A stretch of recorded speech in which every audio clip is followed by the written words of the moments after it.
All right, so Unit 8, Day 4b. So we're going to continue on with the 3D, the space. For this one, the learning target, I can find and use the equations of planes and surfaces in 3D, and I can perform operations with vectors. So we're going to graph some planes here. We're going to do some real simple graphing. If you really want to play around with these graphs, I would highly recommend that GeoGebra 3D. It's pretty cool. You can change the powers on some of these, and it gets real curvy looking planes, and not planes, but curvy looking surfaces. But we're going to stick to flat planes. So you learn in algebra that first degree functions are two variables, which we normally wrote in this form, but also could be written in this form. So I just change them around. It made a line. So as long as the x and the y were both in the first power, it made a flat line.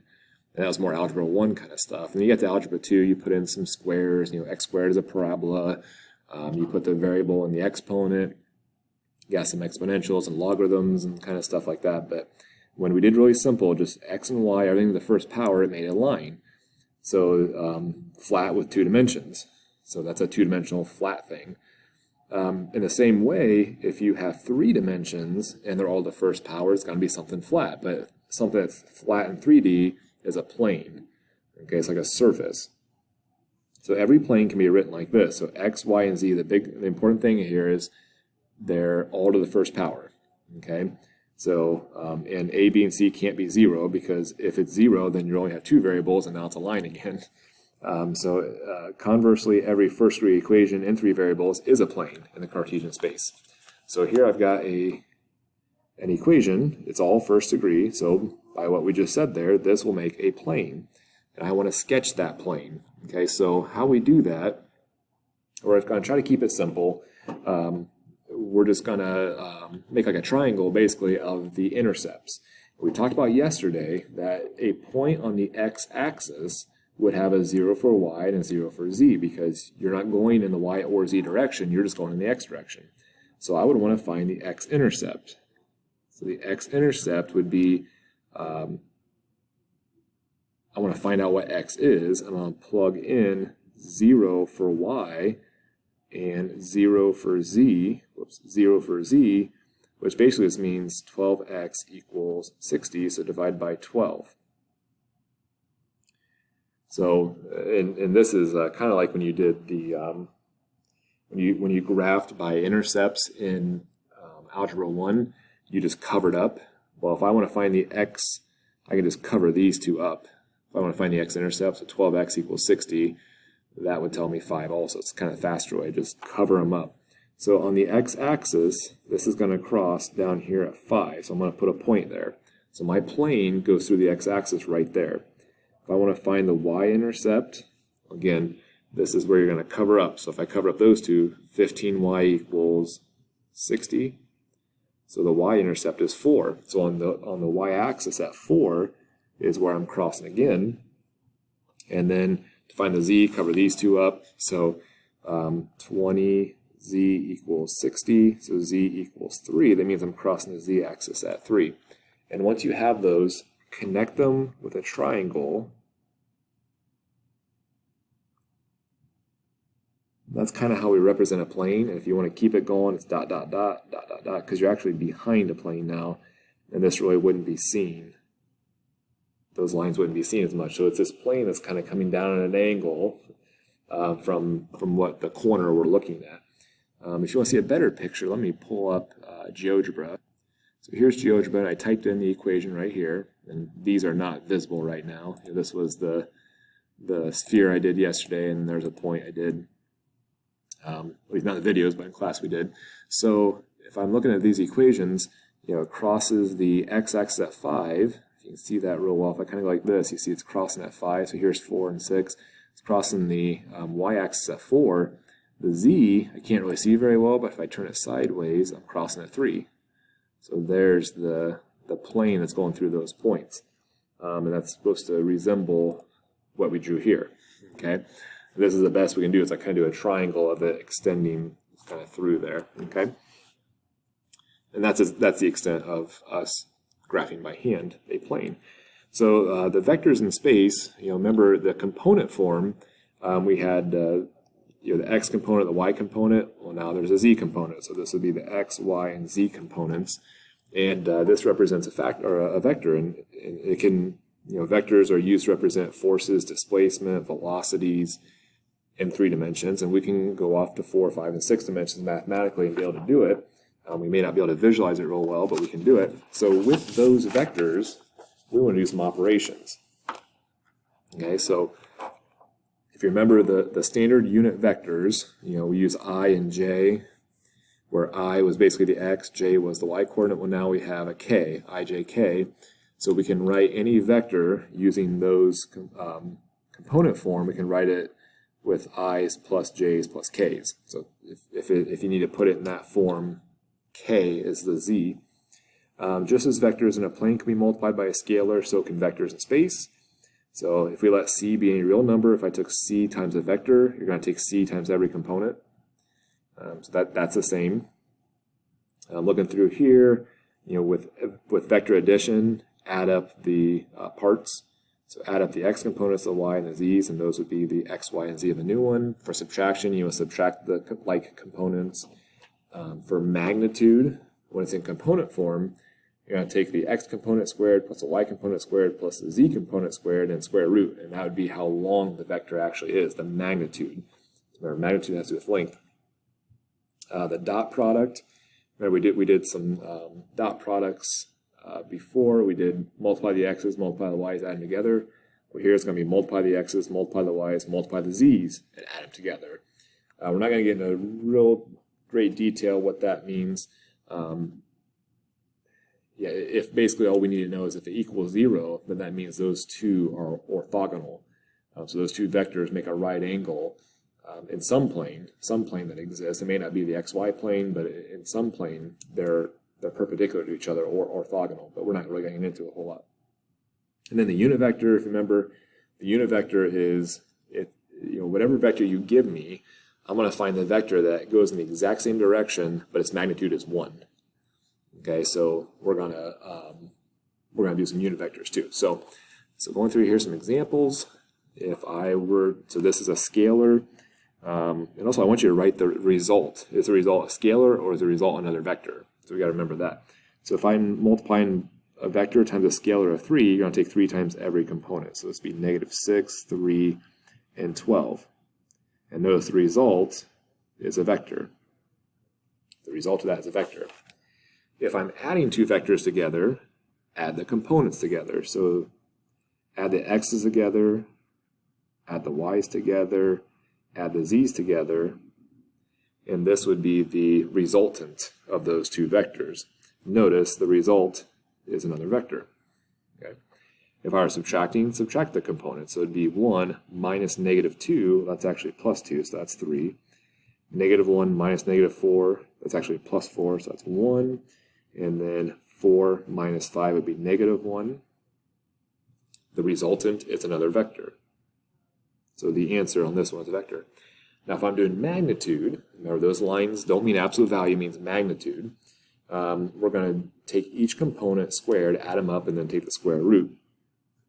So this would be 2 squared plus 0 squared plus -6 squared. So it would be the square root of 4 plus 36, so it would be a square root of 40, which would be 6.32. That answer is not a vector anymore, it's a magnitude, so that's a scalar.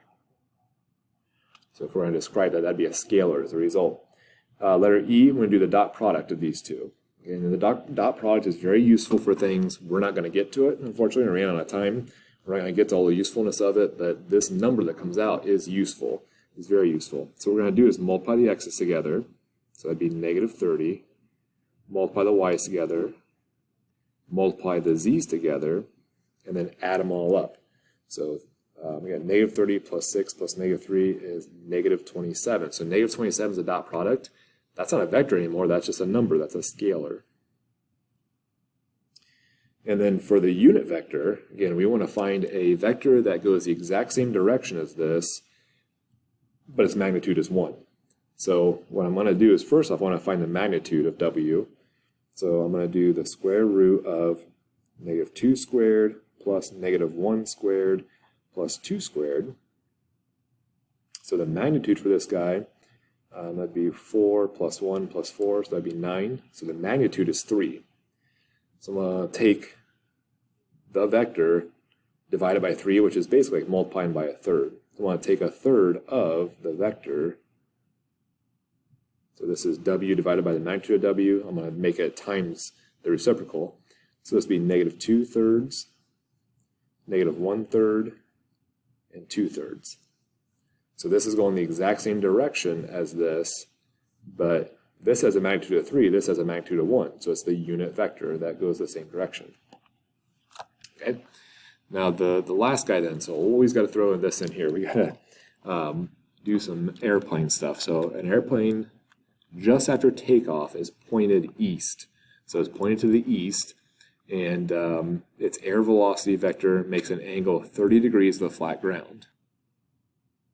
Yeah, with an airspeed of 250 miles per hour, if the wind is out of the southwest, meaning it's blowing to the northwest, I'm sorry, I said southeast, from out of the southeast, it's blowing to the northwest at 32 miles an hour, calculate a vector that represents the plane's velocity relative to the point of takeoff. So you got things going in different directions now. So think if you have if we rotate it, so we know that normally the x comes out at us, and the y goes to the right, and z goes up. Let's rotate a little bit. Let z still be up, away from the ground. I'm going to rotate and have y go north. So we'll say y is this way, x is this way.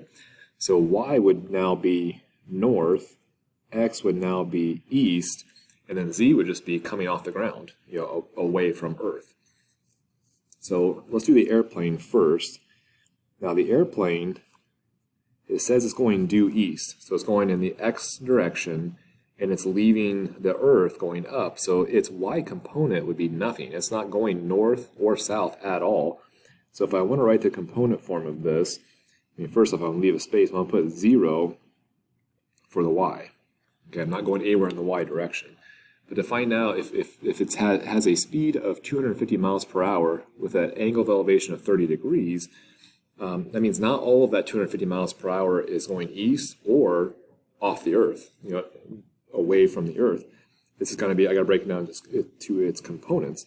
So 250, and almost think of this as x, and now think of this as kind of like your y direction. If you're ignoring this and just looking at it from the side, as if you're standing next to the runway and it's taking off, the x component is cosine, and then the z component would be sine, because that's the z is like our y if we're looking from the side. So it'd be 250 sine 30. That's going to be my my airplane. So type those in the calculator. It's 216.5, comma 0, comma 125. So just the plane itself trying to take off, these are the component form of the directions. Now the wind, on the other hand, it's blowing, it's parallel to the Earth, so it's not blowing up or down. So it has no z component. So it has no z component when you're adding this together. So now you can almost, again, look at it from straight up and down. This is north, this is east. And it says, so z is coming out like a pin at us. I think it's coming right out at the camera. So the wind doesn't come up or down, it just goes this way or that way or that way. So it says it's coming out of the southeast. That means it's blowing straight northwest. So it'd be blowing this way at 32 miles an hour. So it has no z component, but the angle here on this, remember we want to go from due east when we're doing our angle, would be 135. So it's 135 degrees from straight east if it's blowing northwest. Okay? Because it's 45 degrees, it's right in the middle of north and west, so it'd be 90 plus 45. And it's a 32, so this would be, for the x component would be 32 cosine 135, and this would be 32 sine 135. So you put those in the calculator. The component form is negative 22.63, comma 22.63, comma 0. Because again, z component is not going up or down away from the Earth. So if I want to find the resultant of that, I'm basically going to, like this, I'll say add together. It's going to add the x, y, and z's together. So this would be 193.88, this would be 22.63, and this would be 125. So this says calculate a vector that represents. So this vector represents the actual relative velocity. If it said, what is the velocity? Find the magnitude of this. Okay, so you take this squared plus that squared plus that squared and take the square root. So if you really want to know the airplane speed, it's actually going 131.79 miles per hour. What it is the wind is fighting the airplane. So the airplane is trying to take off. It's set to 250, but the wind is blowing north west. That's pushing against it because it wants to go due east. So that's why it ends up being less. But then when it comes to the direction, that'd be a whole different ball game because it's not just relative to a plane. So we don't ask you to find those yet. If you take higher math, you will be asked to find that. But for right now, we don't need to do that. So this would represent, this is a vector that represents the plane's velocity relative to the takeoff point.